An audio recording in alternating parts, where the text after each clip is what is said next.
Silent ആയിട്ടാ പിള്ളേര് പോണേ. നമസ്കാരം.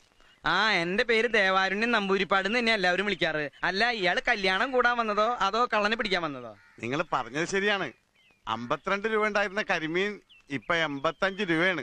ഇക്കണക്കിന് എങ്ങനെ ജീവിക്കാം? പക്ഷെ കുടമാറ്റം നന്നായത് പാറമേക്കാവിന്റെ ആണെങ്കിലും വെടിക്കെട്ട് നന്നായത് തിരുവമ്പാടിരിയാ. ആ കാര്യത്തിൽ താൻ എന്നോട് വാദിക്കണ്ട. എന്ന് പറഞ്ഞ എങ്ങനെയാണ്? ചാരായ നിരോധനം AK ആന്റണി മാറ്റുന്ന പ്രശ്നമില്ല. ആ ഒറ്റ കാര്യത്തിൽ മാത്രമാണ് എനിക്ക് പ്രതിഷേധം. വെറുതെ കണ ഗുണാന്ന് പറഞ്ഞിട്ട് എന്താ കാര്യം? കാശ്മീർ പാകിസ്ഥാൻ കൊടുത്ത ആ പ്രശ്നം തീർന്നില്ലേ? എപ്പോഴും തീറ്റയുടെ കാര്യം മാത്രമല്ല ഉള്ളല്ലേ. അടപ്രഥമൻ, ചക്കപ്രഥമൻ, കടലപ്രഥമൻ, ഒരു പൂവമ്പഴം കൂടെ ഉണ്ടെങ്കിൽ സദ്യ ഉഗ്രൻ. ഈ 4 പാട്ടും യേശുദാസ് പാടി തന്നെയാ. അത് തന്നെയാണ് ഞാനും പറഞ്ഞത്. ഒരു പാട്ട് ജയചന്ദ്രന് കൊടുത്തുകൂടെ? വേണ്ട വേണ്ട വേണ്ട, ഞങ്ങൾക്ക് ശാപ്പാട് പിന്നെ മതി ഞാൻ പറഞ്ഞു അല്ലേ. ആ, അങ്ങനെയാണെങ്കിൽ കഥനിക്ക് തീ കൊടുത്തോട്ടെ കേട്ടാ. ഇവന്മാരുടെ രണ്ടുപേരുടെ ഡ്രൈവർ അടിച്ചു പോയി. ഒരു പ്രാവശ്യം ചാപ്പാട് വേണ്ടാന്ന് പറഞ്ഞു. 4 പാട്ട് യേശുദാസ് തന്നെ പാടിയത്. പറഞ്ഞ മനസ്സിലാണ്ടേ? ഇതിന് ചെവി കേട്ടൂടെ പൊട്ടനാ.